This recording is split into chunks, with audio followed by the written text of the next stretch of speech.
公元1592年，大明万历20年。在后世的史书中，这通常被看作是大明王朝最后的余晖。当万历皇帝朱翊钧在紫禁城的深处翻开那封来自朝鲜国王李莲的求援信时，他看到的不仅是字迹凌乱的哀求，更是大明维系了200年的朝贡体系正在土崩瓦解的悲鸣。此时的朝鲜半岛正经历着建国200年来未曾有过的梦魇。从釜山登陆的日军就像一台精密的杀戮机器。这支军队由刚刚终结了日本战国100年乱世的武士组成，他们穿着涂满朱漆的甲胄，手持金刚打造的太刀，更有从西方商船那里学来的足以撕碎一切步兵阵型的火绳枪。20天，仅仅20天，汉城陷落，开城陷落，平壤陷落。朝鲜的君臣们狼狈的北逃，一直逃到了鸭绿江边，隔江望着大明的领土。在他们身后是8道沦陷、宗庙被焚的惨状。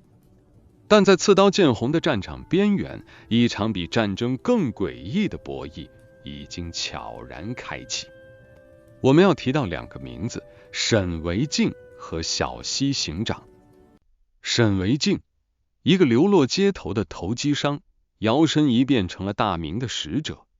小西行长，一个精通商贸、内心充满算计的日军先锋。这2个各怀鬼胎的人在平壤城外达成了一个足以让后世史学家哑然失笑的秘密协定。他们伪造了求和书，在沈惟敬送往北京的报告里，日军成了畏惧天威准备撤兵的顺民，而在小西行长送往明户屋的报告里，大明成了愿意割地俯首称臣的弱者。这场横跨中日朝3国的惊天骗局，让3个国家的高层都陷入了巨大的信息黑洞。万历皇帝以为日军在求和，所以只派出了少量的部队试探。丰臣秀吉以为大明在投降，所以下达了进军北京的狂言。直到真相被战场上的鲜血彻底洗净，大明才终于意识到，这不是一场小规模的边境冲突，而是一场关乎国运、关乎天朝颜面的终极博弈。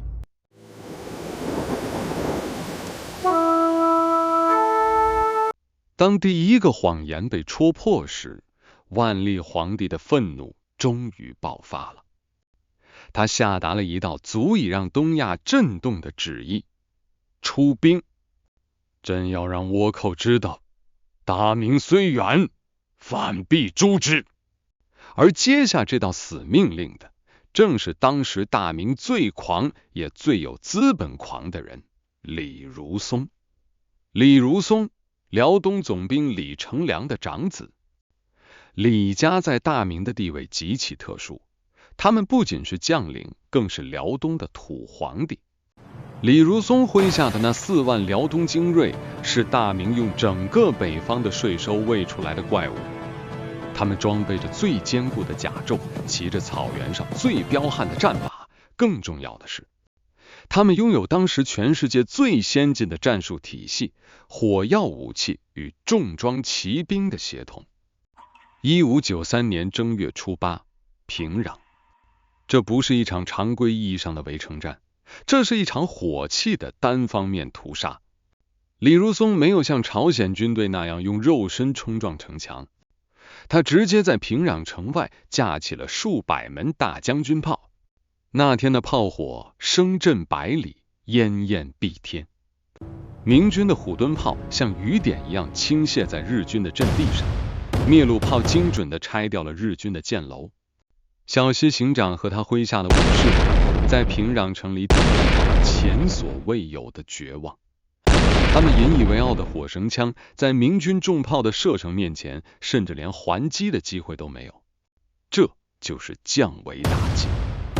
当城墙在重炮下坍塌出缺口，李如松拔出了那柄染过无数鲜血的战刀。传我军令，新登城者赏银1万两。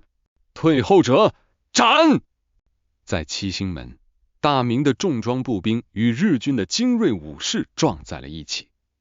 这是一场极其惨烈的肉搏。日军拼死抵抗，他们在城墙上倾泻滚油，投掷火瓶，但明军的无为中部硬是顶着火海冲了上去。此时的李如松甚至亲自下马，指挥将领们抬着攻城木撞击城门。战马的嘶鸣，甲胄的碰撞，火药的硫磺味，平壤城在这一天变成了血色的磨盘。当大明的龙旗终于插上平壤城头时，小西行长的日军第1军团已经折损过半，狼狈撤退。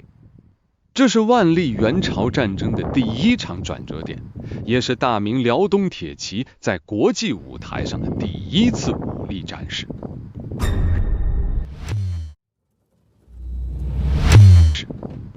然而，胜利往往是傲慢的温床。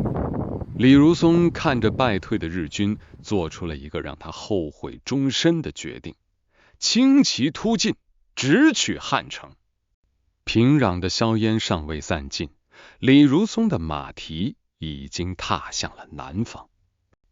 此时的他被胜利的狂喜包裹着，在他眼中，日军所谓的战国精英不过是一群只会躲在城墙后面瑟瑟发抖的流寇。他拒绝了部将们稳扎稳打的建议，只带了3000名最亲信的辽东铁骑，像一道蓝色的闪电，划破了大雨笼罩的朝鲜原野，目标汉城。然而，就在距离汉城仅有15公里的碧提馆，历史的长河突然转了个弯。1593年正月26日清晨，大雨如注，泥土被战马踩成了暗红色的粘稠陷阱。当李如松的先锋部队进入谷底时，周围的山头上突然响起了凄厉的号角声，那是日本名将小早川龙井的陷阱。这位被称为战国智将的老人，已经在这里集结了超过4万人的重兵。1比10，日军的伏兵像潮水一样从山坡上倾泻而下。那一刻，李如松面对的不是溃军，而是日军精锐中的精锐。日军的火绳枪在近距离疯狂射击，李如松的亲兵一个接一个的倒下。最危急时刻，日军将领甚至已经冲到了李如松的马前，锋利的太刀几乎触及了他的咽喉。就在这生死关头，李如松的家将李有生毅然用自己的身体挡住了那致命一刀，翻身落马，与敌同归于尽。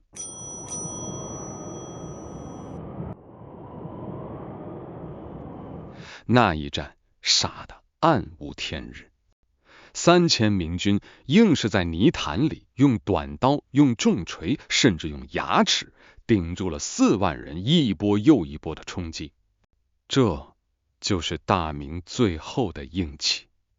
尽管碧提馆之战最后因援军赶到而暂时停火，但李如松那颗必胜的雄心被这漫山的血水彻底浇灭了。他意识到了，对手不只是草包，而是一个同样赌上了性命的民族。战线开始进入了长达3年的阴冷僵持，而那场跨国惊天骗局也就在这种尴尬中演变成了外交史上的奇观。历史的钟摆终究会摆向它该去的地方。当丰臣秀吉得知那个跨国骗局彻底败露时，这位垂死的狂人下达了他在这个世界上最后一道命令：全军动员，再次侵略朝鲜。但这时的万历皇帝已经不再是5年前那个犹豫的君主。他明白，如果不在这里彻底埋葬日本的野心，未来的100年，大明的海疆将永无宁日。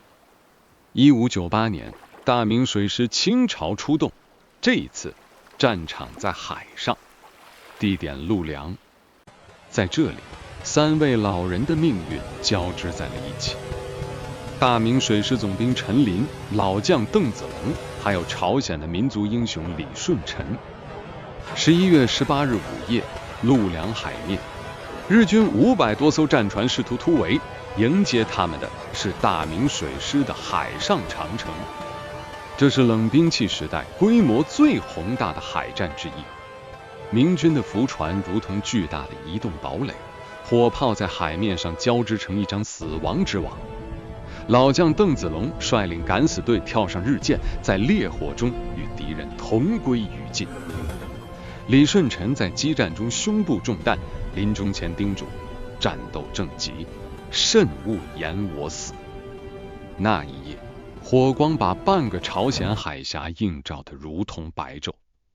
当日出的第一缕光线照在陆良海面上时，海面上漂浮的不再是战船，而是碎木、血迹和日本战国时代的残骸。500艘战舰仅剩50余艘逃回日本。丰臣秀吉死了，他的继承人德川家康从此下令禁绝外征，大明赢了。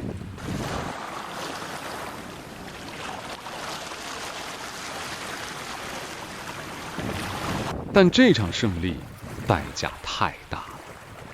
为了这场战争，万历皇帝耗尽了张居正变法攒下的所有家底。李如松、邓子龙、吴维忠，大明最能打的一代将领，要么阵亡，要么老去。更致命的是，为了填补朝鲜战场的空虚，大明调走了辽东最精锐的侧翼部队，这让白山黑水之间的那个部落首领努尔哈赤看到了机会。有人说，万历元朝是一场伟大的道义之战，它保住了东亚300年的和平，但它也像一把重锤，敲开了大明帝国崩塌的第一道裂缝。我是林良和。历史没有简单的对错，只有在血与火中沉淀下来的教训。站在陆良海的岸边，我们能听到的不仅是风声，还有那个时代最后的叹息。如果你喜欢这期深度的复盘，请点赞、关注，并在评论区留下你的看法。我们下期再见。